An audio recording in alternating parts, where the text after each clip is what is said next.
우리한테 필요한 건 그냥 얼굴이나 반반한 마담이 아니야, 아가씨. 여긴 진짜 회사지. 내 소꿉놀이 장소가 아니라고. 그게 최민석 전무가 나에게 건넨 첫마디였다. 나는 그를 몰랐지만 그 부류는 아주 잘 알고 있었다. 명품 수트, 진동하는 향수 냄새, 매력을 자신감으로 착각하는 남자의 비릿한 미소. 나는 대답하지 않았다. 그저 잠시 그를 응시했다. 그리고 그가 방금 걸어 나온 회장실 문을 바라보았다. 그제야 상황이 파악됐다. 최민석은 회장의 아들이었고 분명 내 새로운 상사였다. 내 이름은 이지수. 32세이며 미래 시스템에서 6년째 근무 중이다. 나는 비서도 아니고 홍보팀 직원도 아니다. 나는 미래 시스템의 주력 제품을 구동하는 핵심 AI 프레임워크를 설계한 수석 시스템 아키텍트다. 그리고 분명히 말해두건대 나는 소꿉놀이 따윈 하지 않는다.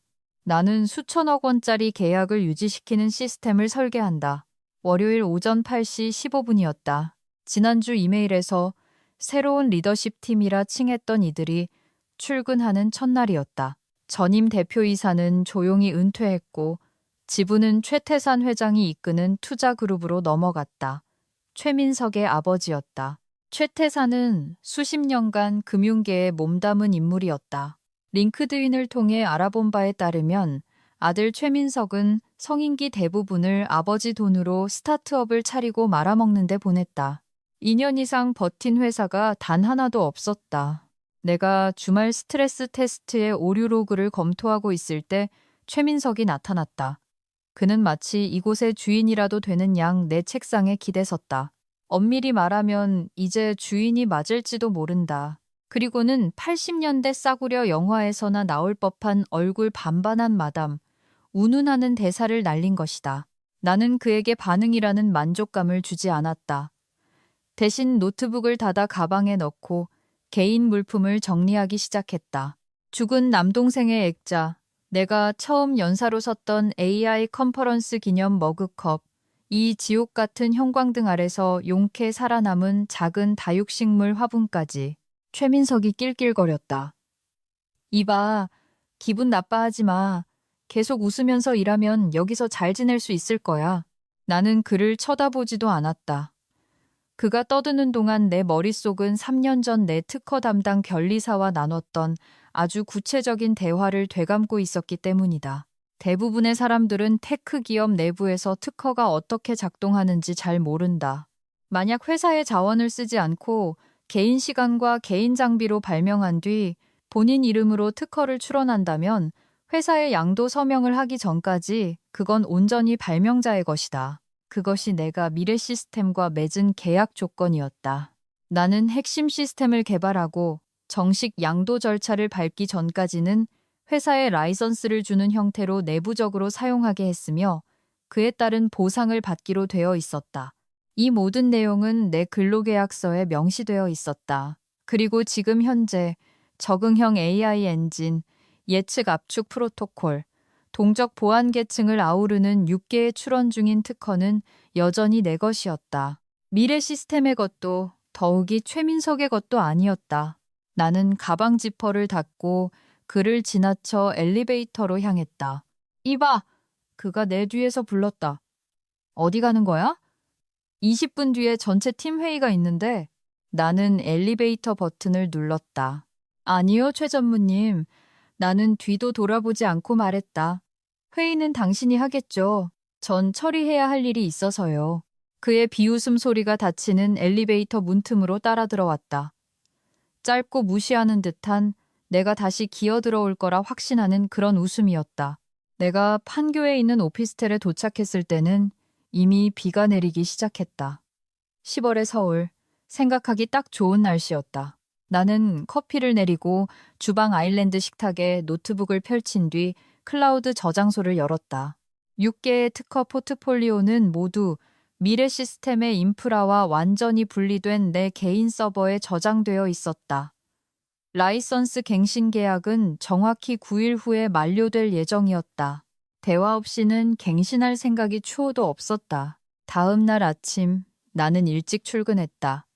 사무실은 대부분 어두웠지만 구석 대회의실에서 최민석이 낯선 남자 2명과 서성이는 모습이 보였다.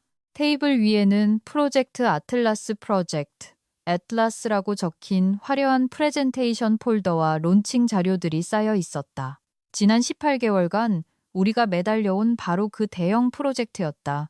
아틀라스는 실시간 데이터 스트림을 몇 초 만에 처리하고 시각화하는 AI 기반 분석 플랫폼이었다. 성공만 한다면 미래 시스템을 향후 10년 동안 업계 선두로 굳혀줄 제품이었다. 아틀라스는 단순히 내 기술을 사용하는 게 아니었다. 내 기술 그 자체였다. 적응형 AI 엔진은 아틀라스의 심장이었다. 그것 없이는 이 플랫폼은 뇌가 없는 예쁜 대시보드에 불과했다. 오전 10시, 최태선 회장이 직접 도착했다.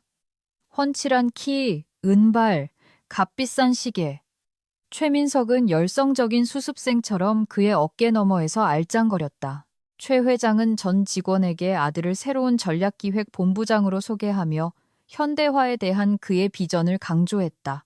나는 회의실 뒤쪽에 팔짱을 끼고 서서 듣고 있었다. 최민석은 효율화, 중복 제거, 그리고 올바른 인재 우선순위에 대해 떠들었다.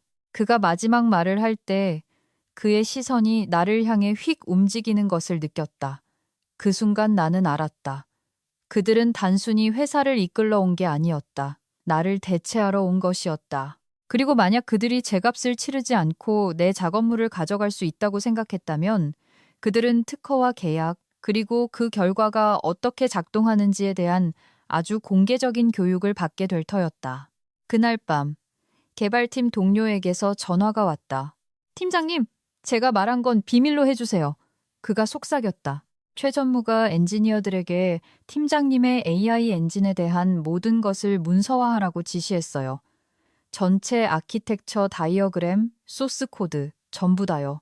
지식 공유 차원이라는데요. 수화기를 쥔 손에 힘이 들어갔다. 뻔한 수법이었다. 이건 지식 공유가 아니었다. 이건 자산 탈취였다. 그리고 최민석이 내가 얌전히 앉아서 당해줄 거라고 생각했다면 그건 큰 오산이었다. 나는 이미 계획이 있었으니까 그 계획은 내 모든 특허 포트폴리오를 가방에 담아 그 건물을 걸어 나오는 것으로 시작되었다. 다음 날 아침 사무실 공기가 달라져 있었다. 사람들이 이상하게 행동하는 건 아니었다. 하지만 묘한 기류, 자세와 톤의 미묘한 변화가 있었다. 내가 지나갈 때 멈추던 대화들이 이제는 내가 들어서는 안 될 이야기를 하는 것처럼 목소리를 낮춰 계속되었다. 나는 회사 생활을 꽤 오래 했기에 그 징조를 알았다. 누군가 어디선가 내 자리를 정리하기로 결정한 것이다. 오전 8시 12분 받은 편지함을 열어보니 전에는 받아본 적 없는 회의 초대장이 3개나 와 있었다. 모두 아틀라스 문서화 검토건이었다. 주최자는 최민석, 참석자는 시니어 엔지니어들과 내가 모르는 외부 컨설턴트 2명이었다. 법무팀이나 특허팀 직원은 단 1명도 없었다. 이것이 첫 번째 신호였다. 두 번째 신호는 10분 뒤 주니어 개발자에게서 온 슬랙 메시지였다. 이지수 팀장님, 컨설턴트들에게 전체 저장소 접근 권한 주는 거 승인하신 거 맞나요? 지금 AI 프레임워크 전체를 다운로드하고 있는데요. 나는 답장을 쳤다. 아니요. 누가 승인했나요? 답장은 즉시 왔다. 최 전무님이 팀장님 결제 났다고 하던데 뭔가 좀 이상해서요. 나는 더 답하지 않았다. 그럴 필요가 없었다. 내 자리에서 유리벽으로 된 회의실 안에 최민석이 보였다. 그는 마치 자신의 왕국을 굽어보는 왕처럼 의자에 거만하게 기대앉아 있었고 엔지니어 2명이 내 프레임워크의 아키텍처 다이어그램을 벽에 띄우고 있었다. 저건 문서 검토가 아니었다. 대낮에 벌어지는 설계도 도둑질이었다. 나는 억지로 침착함을 유지했다. 나는 그들이 모르는 사실을 알고 있었다. 라이선스 계약 없이는 그 코드는 빈 껍데기나 다름없었다. 특허는 내가 서명해서 넘겨주기 전까진 내 것이었다.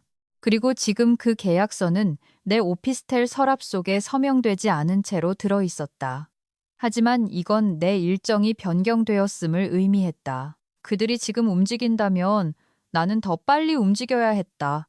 오전 10시 30분 최민석이 자기가 타지도 않은 커피를 들고 내 책상에 나타났다. 좋은 아침, 이 팀장. 론칭을 위해 아틀라스를 간소화하고 다들 같은 방향을 보고 있는지 확인하고 있다는 거 알려주려고 왔어. 나는 타이핑을 멈추지 않았다. 외부 컨설턴트들에게 독점적 소스 코드에 대한 무제한 접근 권한을 주는 걸 그렇게 부르나요?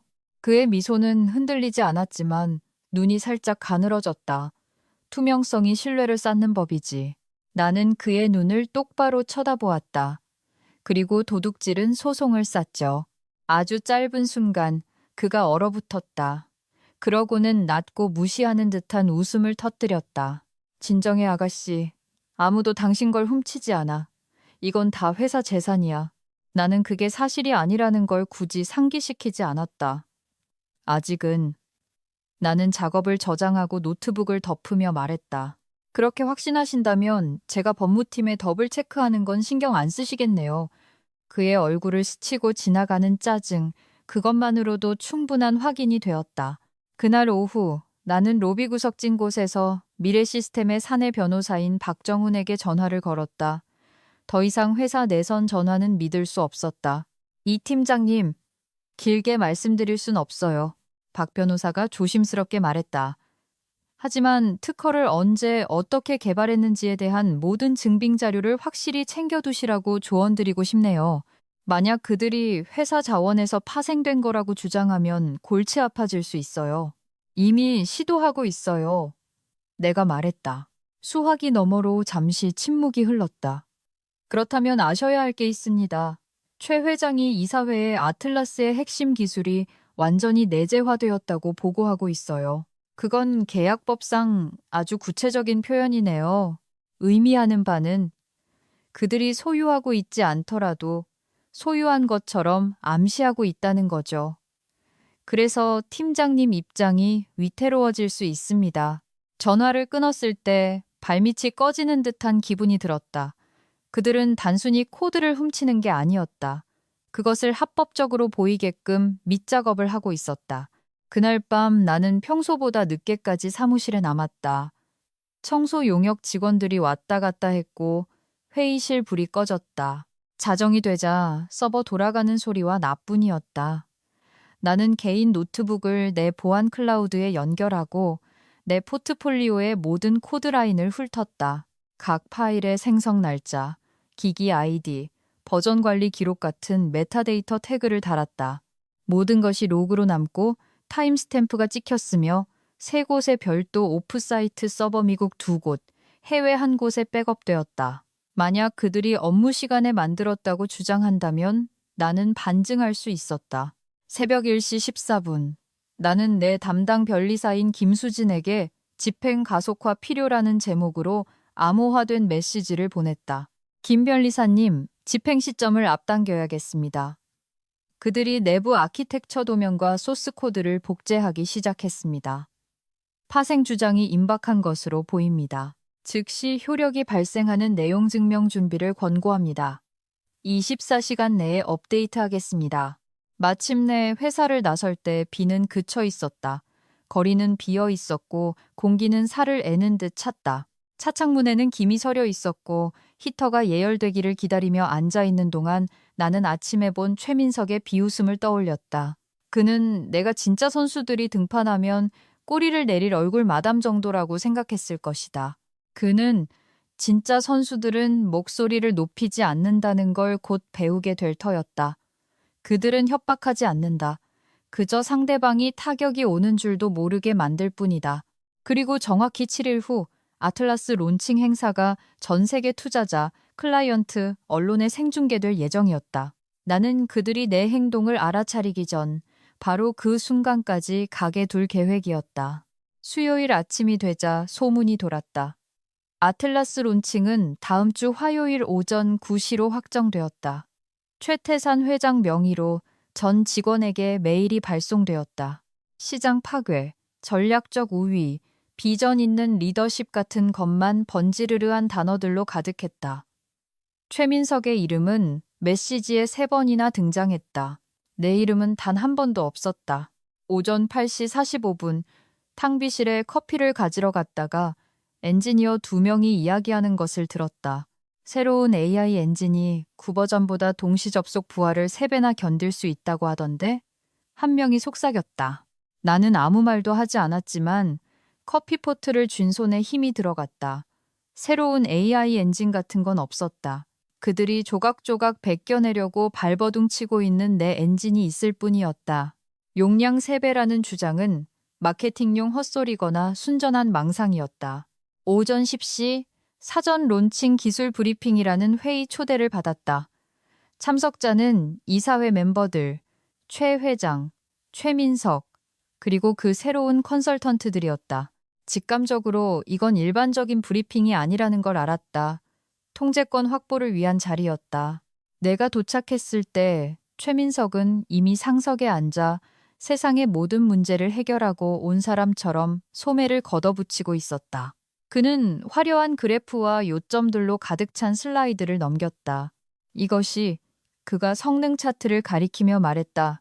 아틀라스의 미래입니다. 나는 그 차트를 즉시 알아봤다.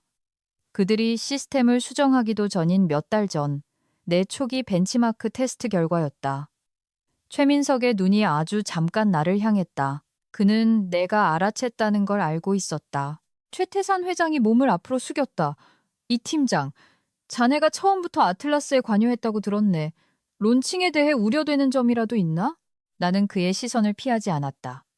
단지 지금 보여주시는 벤치마크가 현재 구축 중인 버전과는 다른 버전에서 나온 것이라는 점뿐입니다. 회의실이 너무 길게 조용해졌다. 최민석이 웃어넘겼다.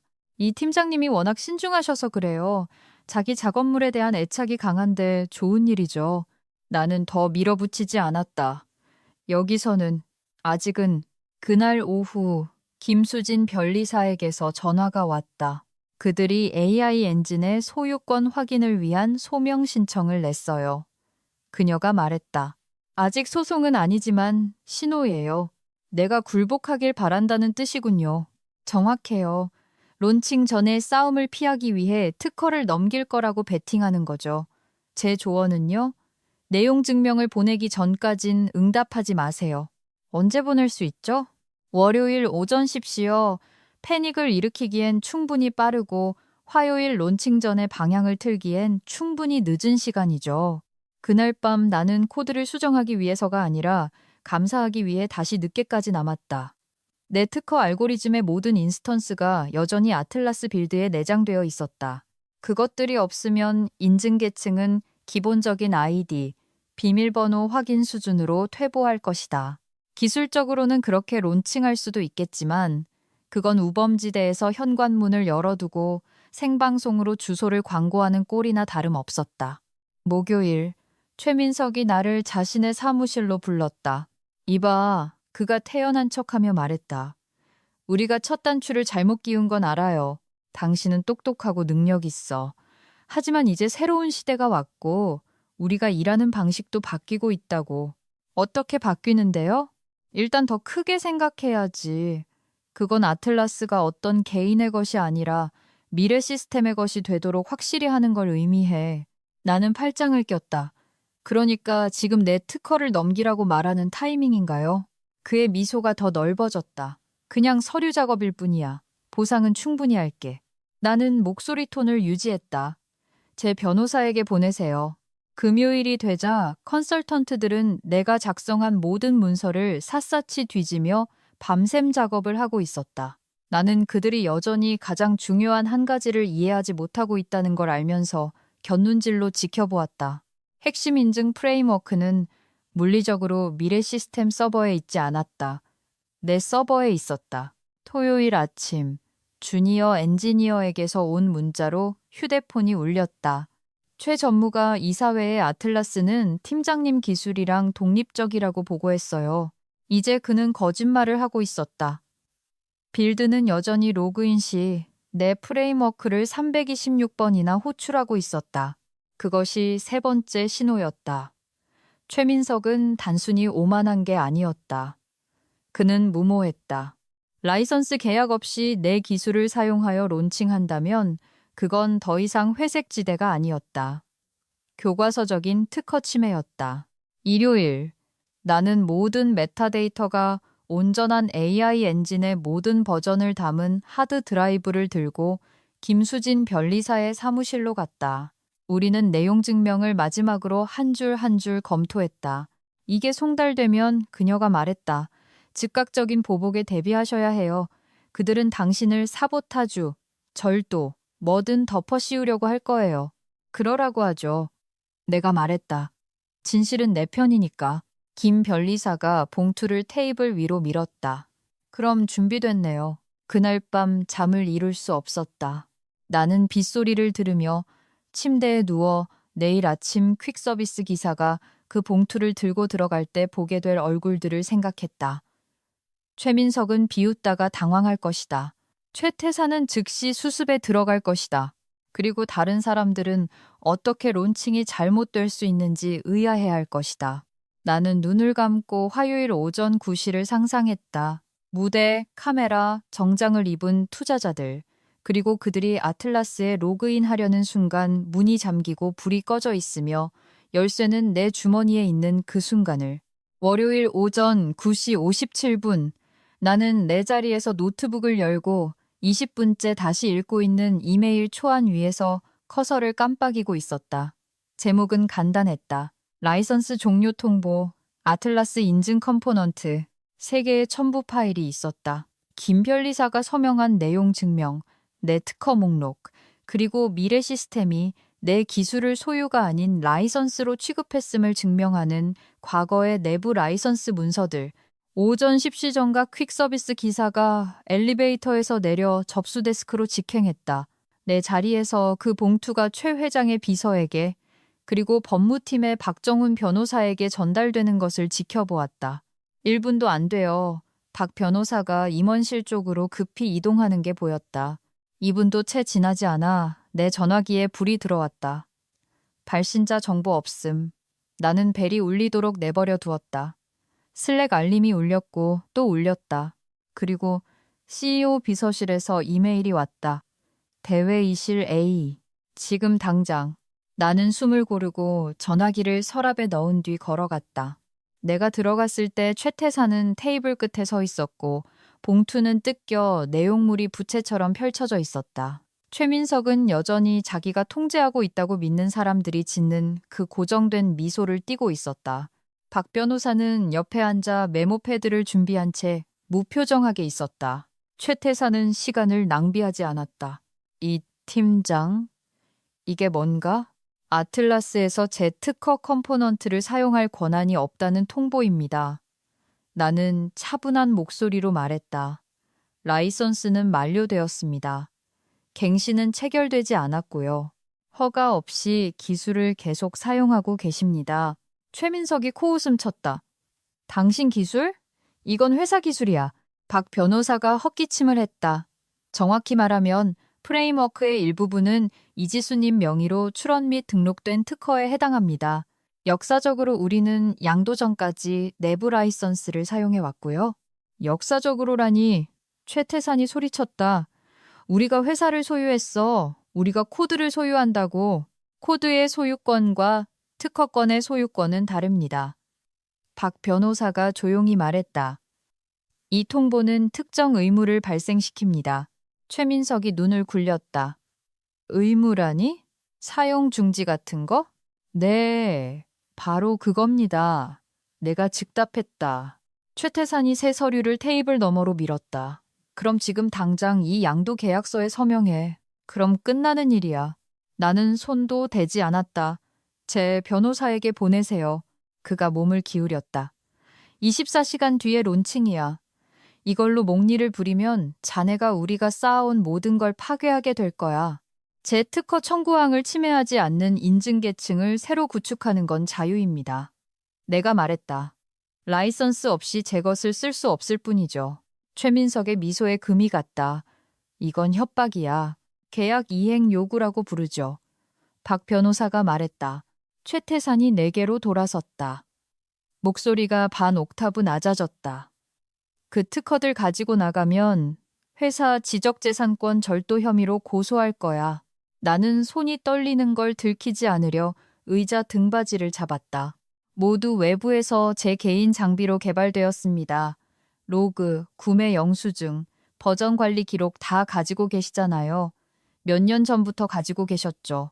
침묵. 최태산이 콧김을 내뿜었다. 나가.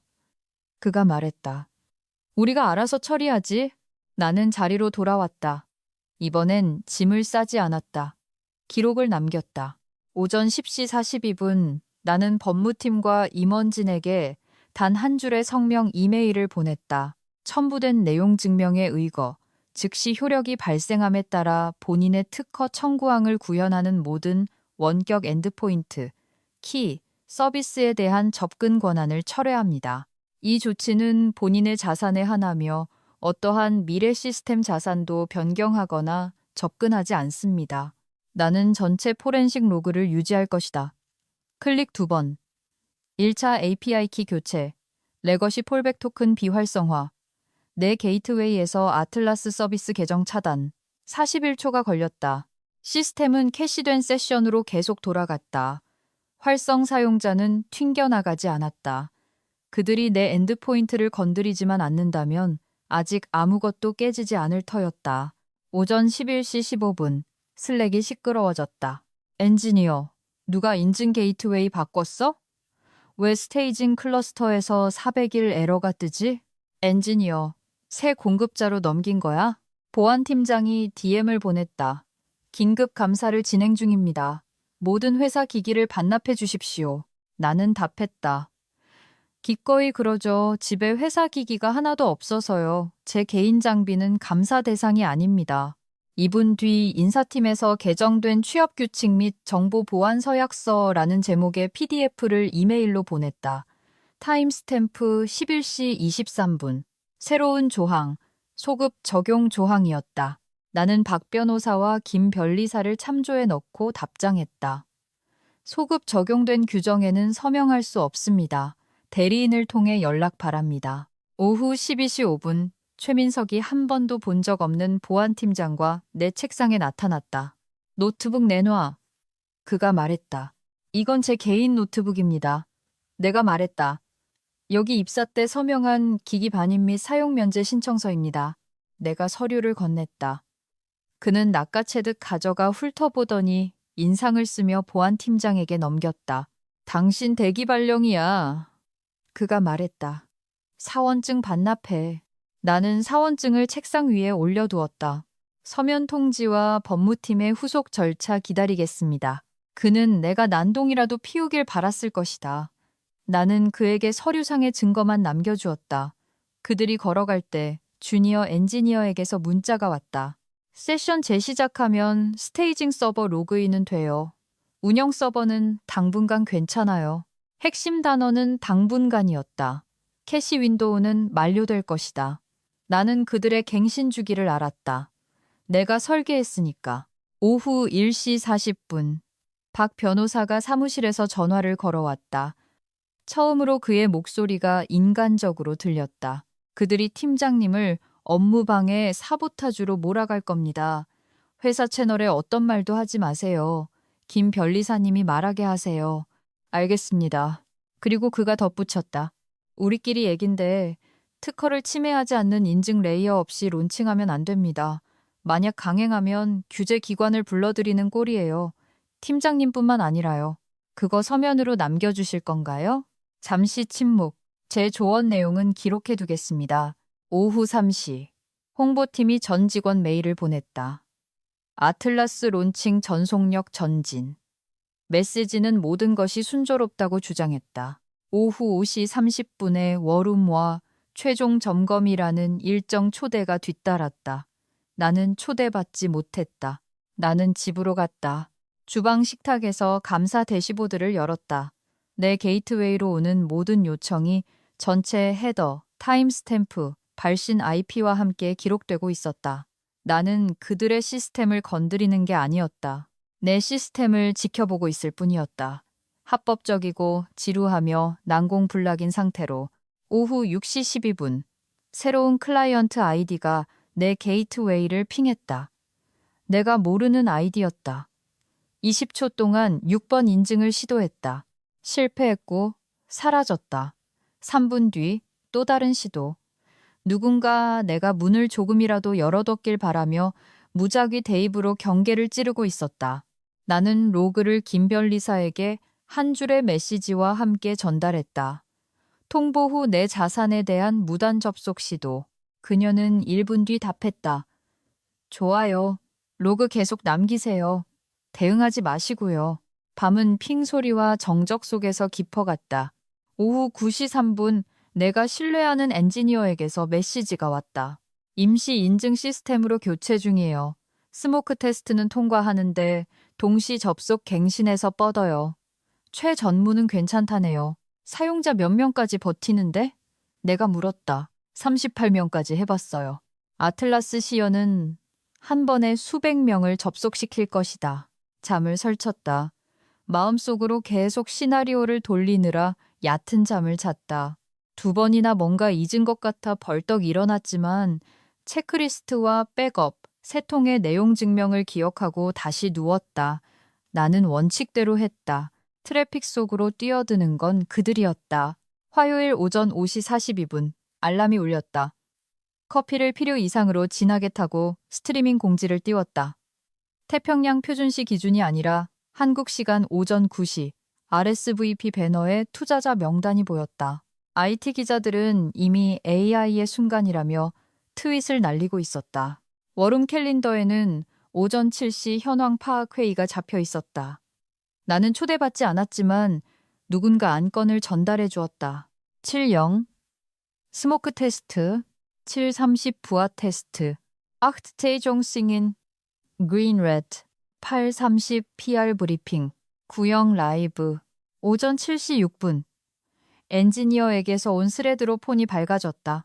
스모크 통과, 부하 테스트 건너댐, 최 전무가 그림 안 좋다고 지시함. 나는 화면을 응시했다. 부하 테스트가 자신감을 떨어뜨릴 수 있어서 건너뛰었다니. 슬라이드가 보기 좋으면 현실도 협상 가능하다는 시기였다. 오전 8시 11분 최태산 회장에게서 직접 이메일이 왔다. 마지막 기회다. 한 문장이었다. 양도 서명하면 섭섭지 않게 챙겨주지. 금액도 조건도 없었다. 소급 적용 규정을 내 문 밑으로 밀어넣으려던 사람의 나만 믿어라는 말뿐이었다. 나는 김 변리사가 첫날 가르쳐준 문장으로 답했다. 모든 커뮤니케이션은 제 법률 대리인을 통해 주십시오. 오전 8시 27분 나는 일어나 차 열쇠를 챙겨 밖으로 나갔다. 특별히 가야 할 곳은 없었다. 그저 그곳에 있지 않아야 했다. 나는 회사에서 2블록 떨어진 조용한 주차장으로 차를 몰았다. 배달 트럭들이 배달 사이에 잠시 쉬어가는 그런 곳이었다. 비가 차창을 때렸다. 도시는 언제나처럼 무심하게 돌아갔다. 나는 노트북을 열고 스트리밍을 띄웠다. 무대는 미니멀했다. 아틀라스 로고가 박힌 대형 LED 월, 시연대, 의자 2개. 최태산이 먼저 등장했다. 절제되고 매끄러웠다. 그는 문제와 시장 그리고 비전을 설명했다. 그리고 무대 옆쪽을 향해 미소 지었다. 미래를 보여드리기 위해 최민석 전무를 소개합니다. 나는 그가 자신만만하게 두 팔을 벌리고 따뜻한 목소리로 무대를 가로지르는 것을 지켜봤다. 그는 속도와 신뢰, 그리고 확장에 대해 이야기했다. 그는 청중들에게 휴대폰을 꺼내 QR코드를 스캔하고 아틀라스를 라이브로 경험해보라고 권했다. 화면에 QR코드가 반짝였다. 나는 시계를 봤다. 8시 59분. 내 감사창에서 접속이 폭주하기 시작했다. 게스트 계정, 컨퍼런스 와이파이 풀, 통신사 IP들. 내 게이트웨이가 아니라 그들의 것으로. 나는 잠시 눈을 감고 숨을 쉬었다. 1분 뒤면 테스트는 트래픽이 된다. 1분 뒤면 마케팅이 수학을 만나게 된다. 나는 커피를 내려놓고 노트북을 무릎 위에 고정한 뒤 카운터가 돌아가는 것을 지켜보았다. 오전 9시, 9시 정각 카운터가 치솟았다. 내 감사창은 크리스마스 트리처럼 불을 밝혔다. 수백 건의 동시 로그인 시도가 아틀라스 엔드포인트로 쏟아져 들어갔다. 처음 3초간은 모든 게 안정적으로 보였다. 그러다 9시 3분 붉은 막대들이 나타나기 시작했다. 인증 실패, 토큰 갱신 시간 초과. 경고받았던 갱신병목 현상이 시작된 것이다.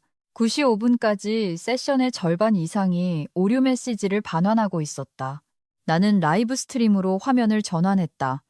최민석은 여전히 무대 위에서 환하게 웃으며 대형 LED 스크린을 통해 기능을 설명하고 있었다. 오른쪽에는 실시간으로 로딩되는 대시보드 라이브 피드가 보였다. 하지만 이제 그 대시보드들이 멈추고 있었다. 청중석에서 웅성거림이 퍼져나갔다. 앞줄에 앉은 누군가의 폰이 진동했다. 그는 폰을 보고 인상을 찌푸렸다. 대형 스크린에서는 인터랙티브 지도 대신 로딩 휠이 빙글빙글 돌고 있었다. 최민석도 알아챘다.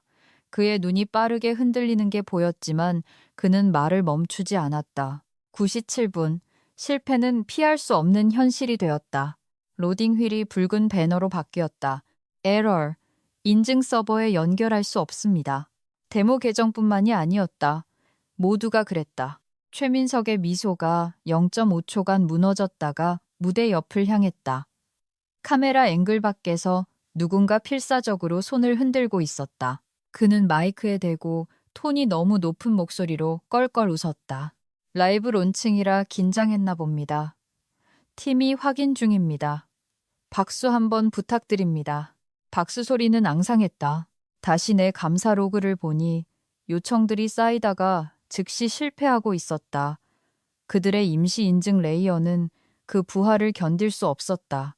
그리고 며칠간의 시간을 벌어주었던 캐싱 브리지를 뜯어냈기 때문에 안전망조차 없었다. 9시 12분. 라이브 스트림이 실패한 데모 화면을 자르고 홍보 영상으로 전환되었다. 다양한 팀원들이 노트북을 보며 웃고 있는, 동맥이 끊어진 곳에 반창고를 붙이는 듯한 뻔지르르한 스톡 영상이었다. 주차장에 앉아있는 나는 워룸의 풍경을 그릴 수 있었다. 컨설턴트들은 서로 고함을 치고 엔지니어들은 키보드를 부서져라 두드리고 최태사는 당장 고치라고 소리치고 있을 것이다. 나는 진실을 알았다. 그들은 당장 고칠 수 없었다. 내 프레임워크 없이는. 라이브 론칭 도중에는 불가능했다. 9시 17분. 내 폰이 울렸다. 발신자 정보 없음. 나는 음성 사서함으로 넘겼다. 다시 울렸다.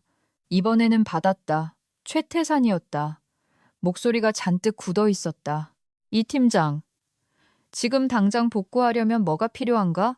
라이선스 계약서요. 내가 말했다. 지불 조건이 명시된 서명된 계약서. 그건 현실적이지 않아. 인프라 없이 론칭하는 것도 현실적이진 않죠. 그가 작게 욕설을 내뱉었다. 다시 전화하지. 그는 다시 전화하지 않았다. 오전 9시 30분. 그들은 스트리밍을 완전히 끊었다. 아틀라스의 성공적인 론칭을 위해 대기 중이던 보도자료가 기업 사이트에서 삭제되었다. 트위터의 IT 기자들은 이미 오류화면 스크린샷을 올리고 있었다. 내가 감사창을 닫기도 전에 헤드라인 하나가 떴다. 미래 시스템 아틀라스 론칭 실패, 실시간 인증 대란.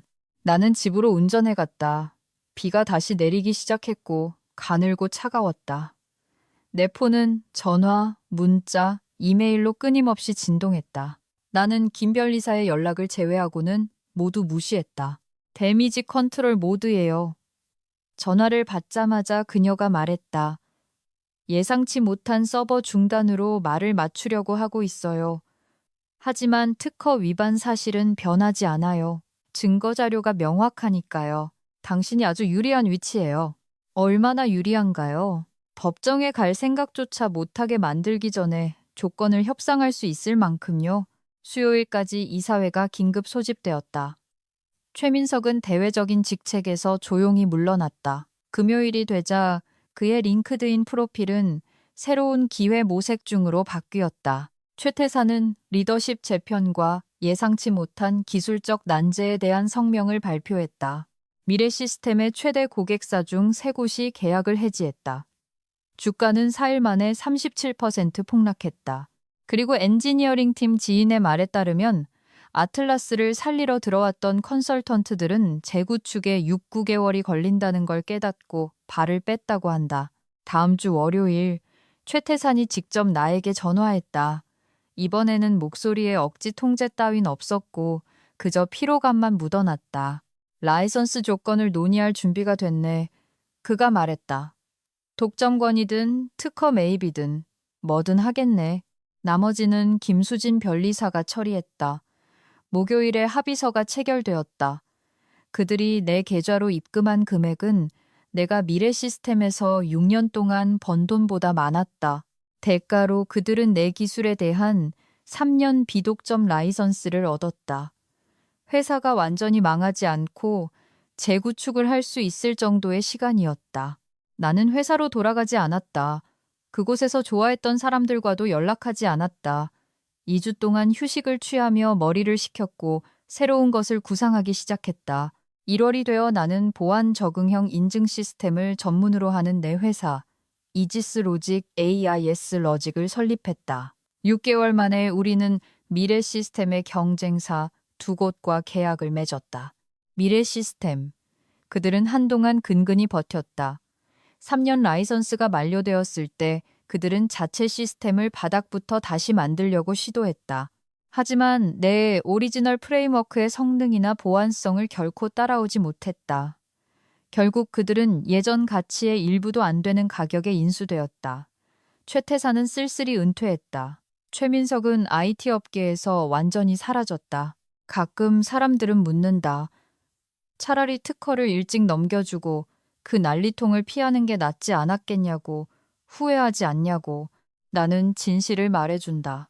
누군가 당신을 존중하지 않는다는 걸 보여준다면 그들은 당신의 작업물 또한 존중하지 않을 것이다. 그리고 테크 업계에서, 아니 어느 분야에서든 당신의 작업물은 당신의 지렛대다. 내가 포트폴리오를 가방에 넣고 걸어 나왔던 그날 최민석은 나에게 모욕을 줬다고 생각했을 것이다. 하지만 당신을 과소평가하는 사람들의 특징이 그렇다. 그들은 결말을 바꾸기엔 너무 늦을 때까지 뒤를 돌아보지 않는다. 그리고 이 결말은 온전히 나의 것이었다.